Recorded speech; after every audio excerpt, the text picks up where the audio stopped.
With the entrance of companies like Bison, among other established players like Speedmark and other numerous smaller players, the convenience store sector appears to be a very crowded one.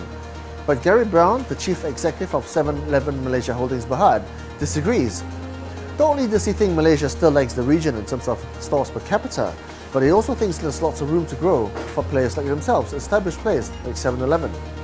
We caught up with him and I began our conversation with their second quarter earnings.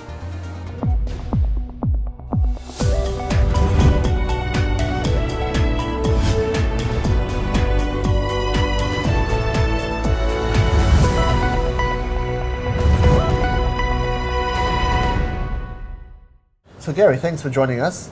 Now, you've just reported Q2, not bad numbers, tough times though. Tell us the story behind the tape there. Where did most of the growth come from? Yeah, look, we were very happy with the Q2 results because, again, we outperform what the market is doing.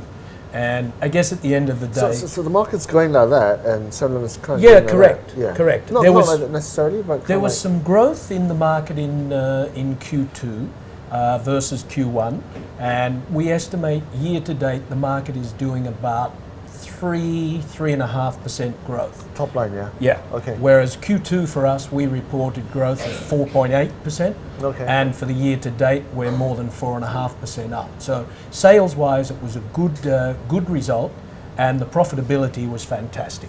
But in your prospects outlook ahead, you talked about how challenging period was, it's a store, weak consumer confidence, weak macro conditions. How does that play into how you're growing, 4 to 5%? Well, I think that's where we're really happy because we're obviously outperforming that market.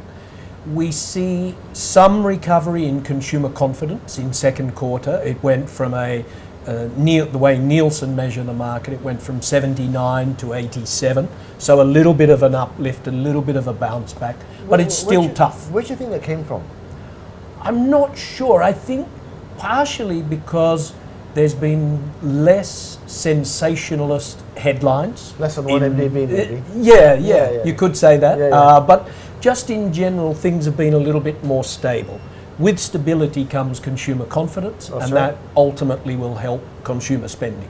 So a lot of the growth came from new store openings, but that's Yes. got to come to a zenith at some point in time. You can't be opening stores every single year. So we plan to open and continue with our strategy of 200 new stores a year. So until the foreseeable future, Right. we believe we could do at least 10 years or more of that sort of rollout. But I only say 10 years because that's as far as we want to look at the moment. But I think this market, we could easily have 5,000-6,000 stores. yeah. So I just want to point out the other reason behind your revenue growth was also product mix. And when I look at your store here, Jalan Kasar, Damansara Heights, you've got premium coffee, you've got Haagen-Dazs there, you've got a bit of fancy stuff, Evian water, for example. You've also got your cut and dried stuff. So, what other things can we see from 7-Eleven in terms of variety?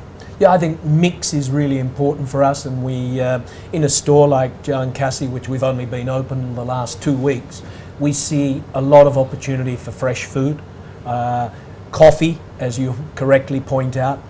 There's a lot of residents here, but there's no shops. It's very interesting. Right, yeah. Within walking distance of this store, there's virtually nothing. And so we look for those sort of opportunities. So services is the other area that we'll continue to expand, bill payment and things like that. Mm-hmm. And that mix contributed to the really strong profit growth in second quarter. We grew our net profit by 40% in the second quarter, which was a great achievement.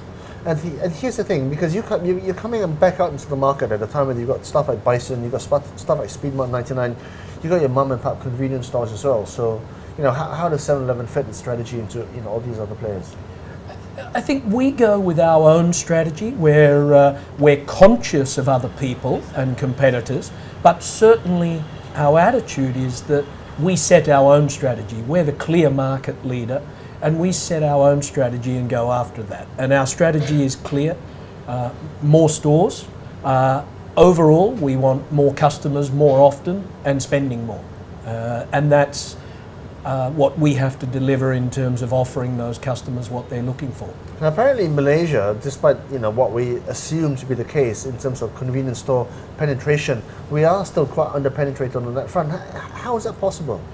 I think Malaysia, you're correct in what you say. We are underpenetrated. If you look at markets, via Bangkok or someone else. if you look at Thailand, we operate at about 1/3 of the penetration of Thailand. We operate at about 1/8 of Japan, so we're way underpenetrated. And I think that's just because we've been relatively slow to evolve in terms of what convenience can mean to the consumer. And that's coming together very rapidly now.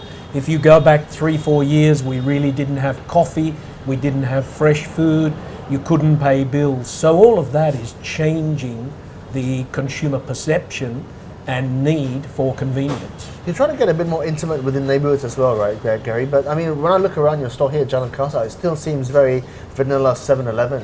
You've got your Slurpees, your logos everywhere, but not much by way of, neighborhood notice boards and, people selling their own homemade wares, or, stuff like that.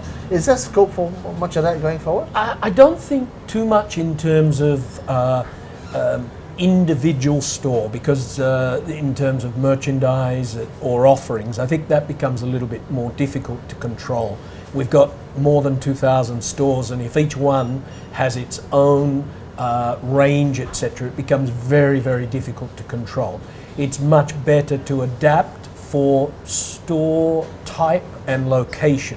For instance, Jalan Kasar is a little bit more of a premium type outlet. You can see it in some of the fixtures and fittings, the coffee area here.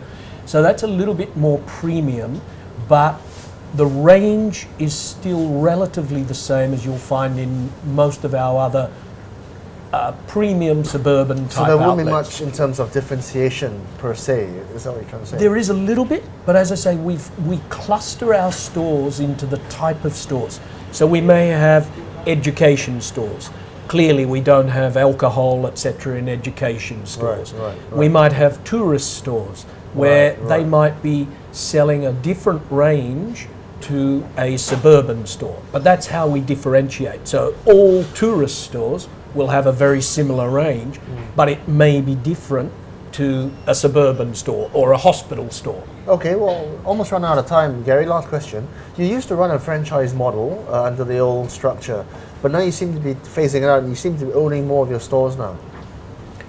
Look, we've got approximately 150 franchise stores out of our 2,000 odd stores.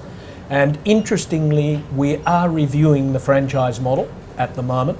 And recently we advertised for franchisees to join our family. And if they particularly had a site that they would like to turn into a 7-Eleven, we welcome them with open arms. So franchising is part of our ongoing strategy, but it'll be done slightly differently than we did historically. So, reasonable expectations or misplaced confidence? Whichever it is, 7-Eleven appears to be adopting a long-term view of a market it's been in for over 30 years, and hopefully for another 30 more.